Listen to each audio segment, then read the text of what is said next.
welcome. Hi, Ren. How's it going? Hey, thank you for having me. Yeah, so you're also staying at the near house. Can you Yep. tell me a little bit about you? Actually, haven't really gotten to know you.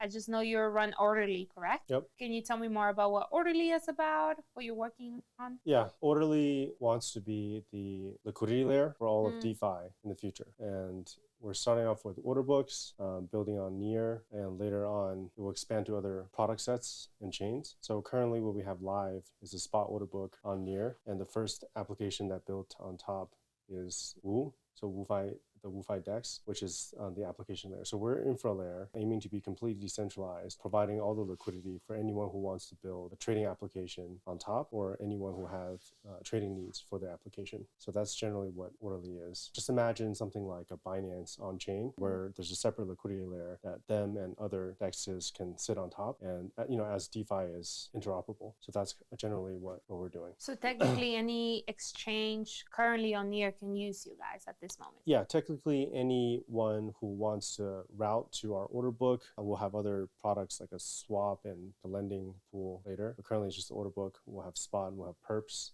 Any exchange wallet application can utilize our plugin and utilize it. And at this moment, you mentioned you're building on Near, and then you have goals to expand to other layer ones. Are you currently only on Near? Do you have a roadmap to get to other layers? Yeah, we're currently on Near, and potentially all the settlements will always happen on Near, because we believe that the future of DeFi is multi-chain, right? Users want to deposit, withdraw their favorite token from anywhere they want, right? Whether it's a wallet or application or a fiat on off ramp. And then that can be done through an application on top of Orderly. And it probably shouldn't be a wrapped token, right? So that's why, by default, I think large dApps will be multi-chain. But the settlement can happen in one place. We like the Near infrastructure, the scalability, the costs, the low cost, right? So we want the settlements to always happen on Near. So essentially, it could be tentacles on all the different chains. Users can interact with us via bridges and messaging protocols, and all the settlements and potentially the assets can sit with Near, or at least most of the assets. So that's like multi-chain kind of architecture that we're building. And then apps on top will then be by default multi-chain applications. And we want to make it super easy for them to integrate and to provide like a very good user experience for their users. Yeah, that's really cool that you mentioned that you want Near to be kind of like this place where, although you interact with other chains, it will at the end always come to Near. I think that's really awesome. And that just shows that, and you mentioned Near does have a lot of really awesome things. I think the price compared to Ethereum is just so little. Exactly. I really like how fast it is. So you're mentioning some really, really key points. So what's next for you guys? Are you guys like, what's the plan for this year? What's the roadmap for like right now? Yeah, so two objectives, right? On the product side, we're coming out with Perps. That's the product that kind of everyone's waiting for. We're launching that on Near, hopefully by the end of Q1. So in a bit over a month. And there's plenty more products coming out. And then on the growth side, we have 3 partners who've built on Orderly for a while, and they should be launching all next month. So that's pretty exciting. Yeah. Exciting. So currently it's just one WooFi DEX, right? And there's 3 more that are coming. Well, one is Ref, that's been announced, right? Yes. And then so then there's 2 others. They're both pretty big.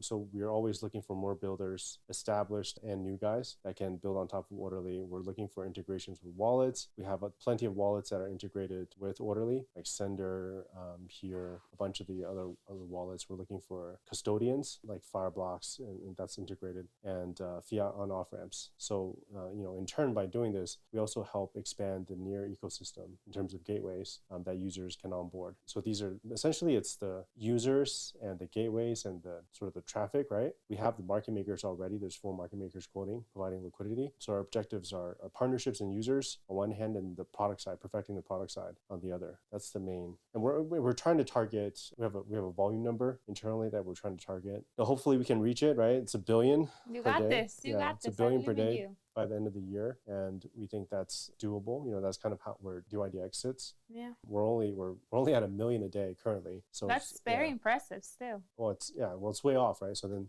we're aiming high, and that's kind of the objective. That's awesome. I'm super curious to know, you've been with Orderly for how long? For a couple years now? Is it? Orderly was started last year. Okay, so it's fairly a new project. And before that, how long have you been in the Near ecosystem? I haven't been in the Near ecosystem prior. Okay. But the story is, so we originally we have a quant trading operation called Kronos Research. I'm not so involved with that anymore, but that's still running. Then we created an exchange called Woo. So that's the thing that's built.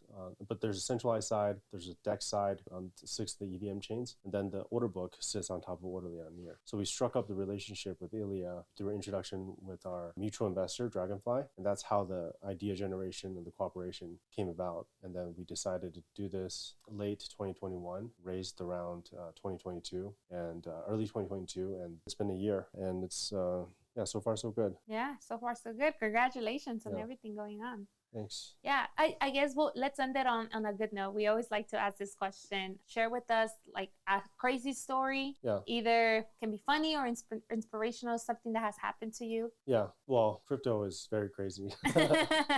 But I think a good story is I started my career at a company called Freddie Mac. That was back in 06. So 06 to 08, I was there. That was during the financial crisis back then. And that company, which did like mortgage-backed securities, was on the trading desk. It's at the epicenter of the financial crisis. And it pretty much blew up and had to be bailed out by the government. So there was a lot of assets gone, a lot of trust lost, right? Kind of like the whole Lehman Brothers situation. And, that event drove the creation of Bitcoin. When 2009, when Satoshi wrote the white paper, right? As mentioned, the financial crisis. Yeah, so then, crypto is, I kind of experienced that the genesis of that idea, or kind of what led to that. And it actually resembled quite closely with what happened in this recent CeFi crisis, with Celsius FTX, except the players are different, the magnitude is different. But it was, again, a huge amount of capital lost. Yet DeFi was relatively okay, right? So I totally believe in DeFi. I think it's the future versus CeFi, which is more like a gateway and less blockchain, right? Yeah. So I think that's kind of the story. Yeah. Thank you. Thank you for sharing that. Thank you for taking the time.